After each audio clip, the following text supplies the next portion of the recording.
Buenos días. Entonces, me han preguntado mucho qué es un proclama.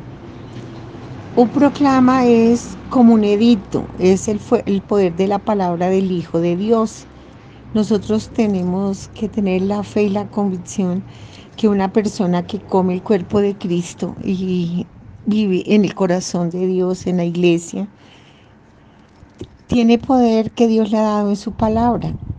Por ejemplo, así como nuestra palabra ha dañado a muchas personas, cuando nos burlamos de alguien, cuando le ponemos un apodo, cuando le dañamos su autoestima o destruimos un matrimonio con una calumnia.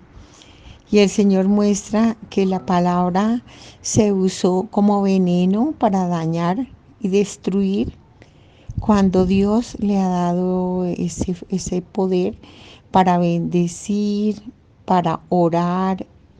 Cuando oramos elevamos nuestra alma al cielo como una antorcha prendida por el fuego del Espíritu Santo y sube a la presencia de Dios nuestra alma. Si nosotros queremos que el Padre nos vea y nos escuche, Él siempre nos ve y nos escucha, claro.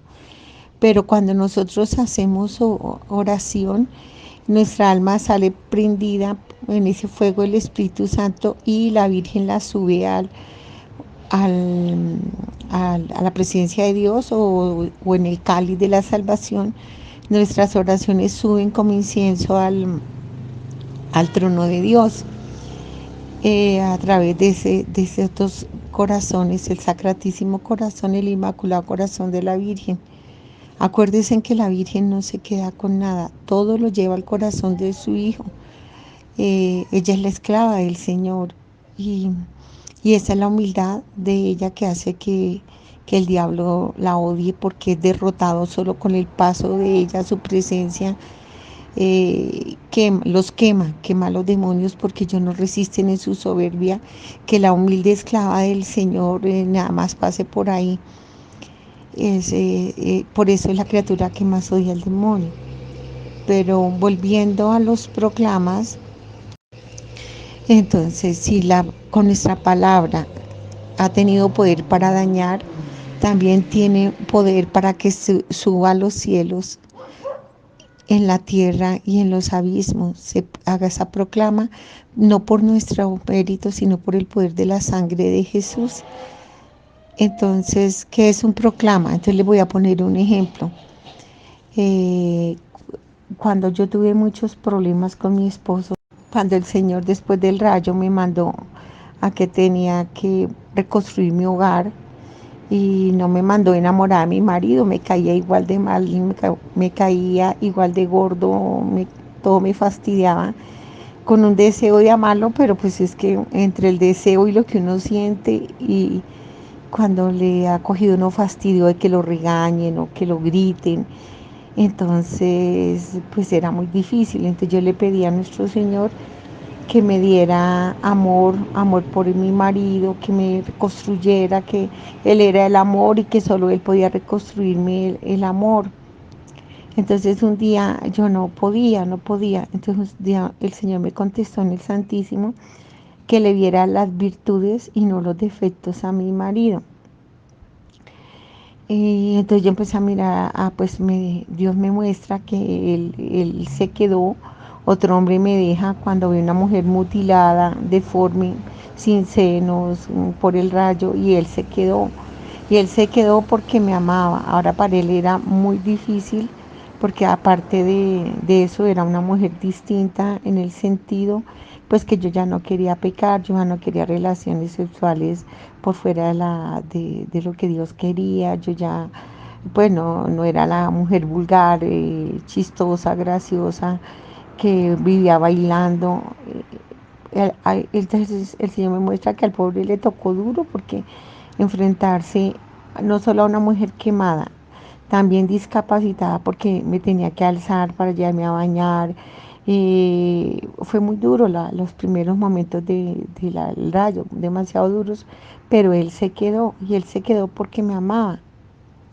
A partir de eso, pues empezó mi lucha y empecé a ver pues que realmente ese hombre sí me amaba y el valor de su amor era incalculable, a pesar de que se había vuelto más mal geniado, más grosero, más histérico. Pero nuestro Señor me muestra que es porque Él ha dejado el alcohol, o sea, ya no tomaba tanto y porque ya no fumaba y todo eso le daba esas convulsiones del vicio.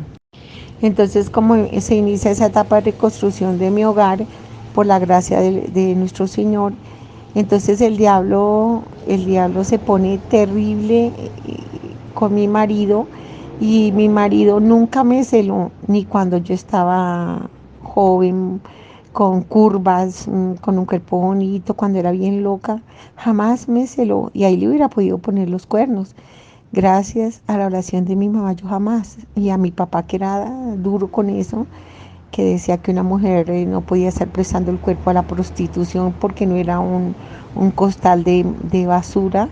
Bueno, mi papá a nosotras nos formó así, aunque a mis hermanos decían que eran machos, a nosotras nos decía que no íbamos a ser vagabundas, perdónenme la palabra, textuales de mi papá.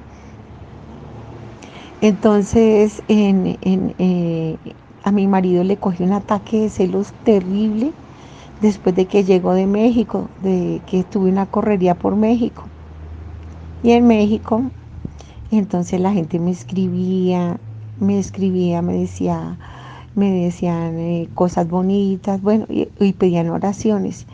Y eran tantas las bolsas de oraciones que yo traía. Y por la noche, a la 1 de la mañana, cuando él se dormía, me levantaba a leer las oraciones para no interrumpir a mi marido. Y un día se cayó un papelito y yo no me di cuenta. Entonces mi marido me llama al otro día furibundo. ¿Qué tal? Yo como un estúpido pensando que usted andaba, y es que hablando del testimonio y se iba a ir a encontrar con su mozo, con su amante, y yo me pegué un susto y le dije, ¿cuál? ¿Cómo así? Pues me dice quién es y me lee el nombre del señor que está en el papel. Y realmente me acusaba como si yo fuera el amante. Yo nunca conocí a ese señor, pero él decía, Gloria, desde que yo te conocí, mi vida cambió. Ya no soy el mismo, no te puedo sacar del corazón y de mi alma. Has cambiado mi vida. Ya de veras que tus palabras retumban en mi corazón. Entonces mi marido pensó que él era mi amante. Ahí se me arma otra vez una crisis matrimonial peor que todas las demás. Mire, yo no hallaba qué hacer, ese hombre me miraba con un odio, con una rabia. Me decía qué hipócrita es, qué falsa, que uy, no, no, no, no. Pasé unos días, unos meses que yo ya no hallaba. Yo dije, no, esto se va a acabar, yo no puedo continuar. Ahí era un maltrato terrible, que pues, no físico, pero sí el espiritual. Viví un martirio terrible. Y entonces yo iba al Santísimo y me ponía a llorar. Y entonces y le decía, Señor, ayúdame, por favor, yo ya no puedo, yo qué voy a hacer, no quiero que mis hijos se den cuenta de esta crisis, por favor. Y yo le pedía tanto a nuestro Señor. Y un día en el Santísimo me dijo, haz un proclama, haz un edicto.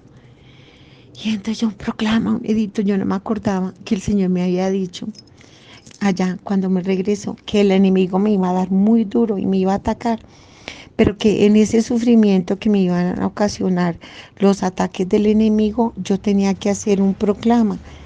Y entonces le voy a dar un ejemplo de proclama, y por eso es que les explico todo el antecedente para que sepan de dónde sale el proclama. Entonces, ¿qué consiste el proclama? Que uno ofrece el sufrimiento y lo une, el ofrecimiento lo une a la sangre de Cristo. Entonces, ¿cómo hice el proclama? Entonces yo dije, por cada segundo que mi esposo esté atormentado por este espíritu inmundo de celo, de división, de querer destrozar mi matrimonio, por el poder de la sangre de Jesús, proclamo y pido al cielo que se publique en el cielo, en la tierra y en los abismos, que por el poder de la sangre de Jesús, todos los jóvenes serán convertidos y volverán a Dios. Entonces, ¿qué pasaba? Que el diablo, por cada segundo que me iba a atormentar a mi marido, un joven en el mundo se convertía. Entonces el diablo, al final, pues soltó a mi marido y mi marido quedó como si nada, como si nada. Y también podemos, después de estos tres proclamas o un proclama, cada quien lo puede hacer conforme a su necesidad. Por ejemplo, el que no tenga para comer, Señor, te ofrezco estos momentos tan fuertes de mi vida que no tengo con qué comer y lo uno al cáliz de la salvación, a la sangre de Jesús, y te pido que se conviertan todos los brujos y brujas y hechiceros que están metidos en este grupo de oración, en esta comunidad de María Santísima. Y al final hacer un magnífico.